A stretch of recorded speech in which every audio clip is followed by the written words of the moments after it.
What's good, YouTube? Masex back with another video, and today we're continuing the positional rankings and we're looking at the quarterbacks today. Now, if you've been following college football this season, all season long, hell, even before the season started, it was projected that this year was going to have a weak QB class. Now, after looking at about 16 quarterback prospects, I will say that I agree with that. Now, a lot of people are making it out that it's projected to be one of the worst all time. I'm not going to go that far.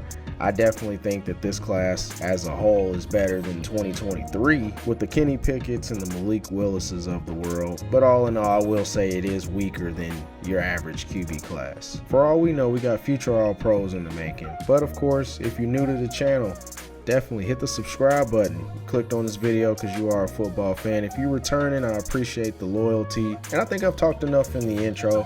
I'm actually ready to go ahead and get into this top 5. So without further ado, let's get to it. All right, just like always, we're going to start at number 5 and work our way to the top ranked prospect that I have. And at number 5, we have Jackson Dart out of Ole Miss, listed at 6'2", 217 pounds. Jackson Dart started his college career at USC, playing in 6 games, 3 starts overall. Sophomore year, transferred to the SEC in Ole Miss. And Jackson Dart has been somebody that's been talked about for a few years now. The potential that a lot of people see in him, I definitely feel is warranted. He does a lot of good things on the field. One thing that I really like, just from a skill-based standpoint, is his adjustment to different throwing angles to complete the pass. Kind of reminds you of Mahomes, Aaron Rodgers, where they can manipulate the wrist mobility and the arm angle to make really difficult throws. And Jackson Dart definitely has that skill set. The release point is seamless.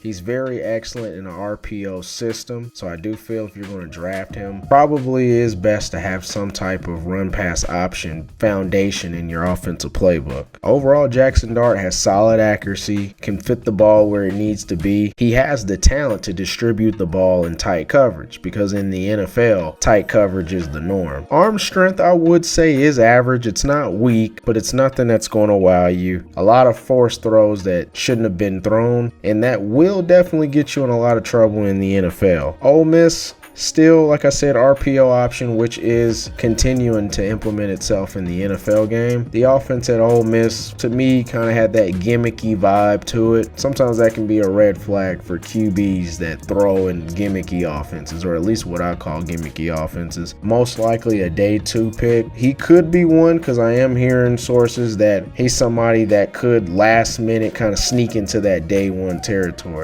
Moving on up to my number 4 ranked quarterback, and that's Jalen Milroe out of Alabama, listed at 6'1", 225 pounds, redshirt junior. And I remember Jalen Milroe coming into college because he was built like a running back. I thought he was a running back in the spring game, wearing number 2, and then next thing you know, he's dropping back and passing. And this was back in his freshman year, a few years back in the Saban era. Now, I will say he's grown a lot as a passer from that time, stepping in Tuscaloosa, to now, though I will say that in his redshirt junior year, I feel that this year as a redshirt junior, he took a step back in the passing category. When you watch this guy, he probably is, I'm going to go ahead and say he is the most dynamic runner at the quarterback position in the entire, not just this year's class, but in the nation itself. His speed wouldn't surprise me if he runs 4.4. Honestly, it may be more of a shock if he runs 4.5 or slower. He also has really good arm strength. He can rip the ball. The talent is there. You're probably, as you watch this process leading into the draft in April, you're going to hear a lot of Anthony Richardson comparisons as far as throwing the ball, the accuracy, the inconsistency, dropping back in the pocket and relying on him to make the throws that are necessary. He had a lot of games where he struggled in college, and in the NFL, it only gets magnified because at the quarterback position, you can only run so much in the NFL. And that's a big reason why Anthony Richardson is struggling so much. Now, one of the biggest things that I did notice with Milroe is that he bails clean pockets a lot. The mental processing speed continues to be a problem. I think he really struggles to diagnose coverages, particularly pre-snap and post-snap rotations. But I think that his potential is so high in GM's eyes that somebody's going to take a chance on him at best late day 1 1, but he's probably a round 2 pick, an early to mid round 2 pick.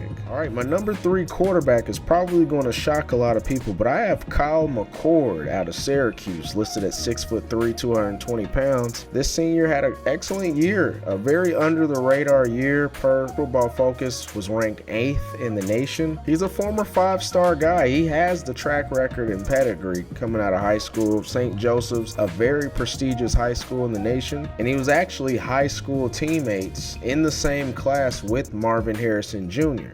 Now, unfortunately, struggled a lot last year in the 2023 season, lost a lot of stock. Of course, that caused him to transfer over to Syracuse, but in the ACC, to me, he did his thing. Set a bunch of records, set an ACC record, almost 5,000 passing yards, 34 passing touchdowns. I love his mechanics, lightning quick release. He makes a lot of NFL caliber throws, really good on out routes. And one thing I wasn't really expecting before watching Kyle McCord is the deep ball accuracy is definitely very impressive. I'm not going to say it's a Jaden Daniels type deep ball accuracy skill, but it's actually pretty close. He's really accurate when targeting receivers 25 plus yards down the field. But to me, he plays the game with a cerebral skill set. I think he really progressed a lot this year as a senior, and I definitely see Kyle McCord boosting his stock at the combine as well as the pro day. I'm probably a lot higher than consensus on it, but I think if given the opportunity at the next level with some development, I think that he could be one of those gems.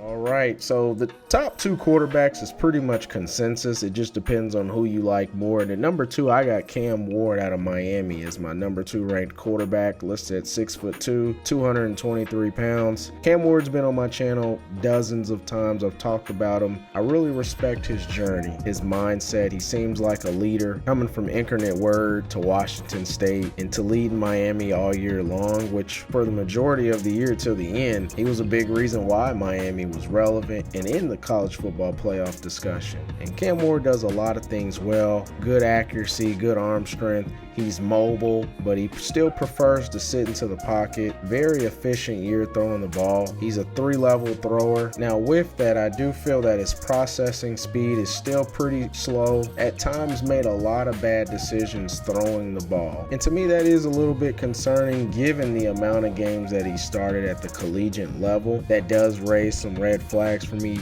to an extent. I definitely still feel that he's worthy of being a 1st-round pick, but I do not see him like you see in mocks. Whatever NFL team drafts Cam Ward will find a proven playmaker, and he does have the ability to create within structure, especially when he begins to extend plays called off-platform throws. But I really like his poise and his mental. He's engineered a lot of comeback victories. All right, and my number 1 quarterback for the class is none other than Shedeur Sanders out of Colorado, listed at 6'2", 215 pounds. Had a good year this year. Led Colorado to their first bowl game in several years. Colorado's been relevant. We all know the Sanders family, and Shedeur Sanders to me isn't just for clicks and views. This guy can actually throw the ball. He's been my number 1 quarterback all season long, but just going and reevaluating, he's still my number 1 guy. Elite processing speed, diagnostic ability. He makes NFL caliber adjustments, and he has elite accuracy, especially if we're talking the short and intermediate game. Throwing power, I would say, is good, not great. There were times I saw receivers wait on the ball, and of course we all know that that's the difference between a completion and incompletion. A completion for a big gain or a completion for a touchdown. 74% completion rate, which was best in all of the FBS. He's tough. We've talked about his offensive line, which was better in his senior year than it was in his true junior year last year in 2023, but he still took a lot of hits, but he knew he was going to get hit,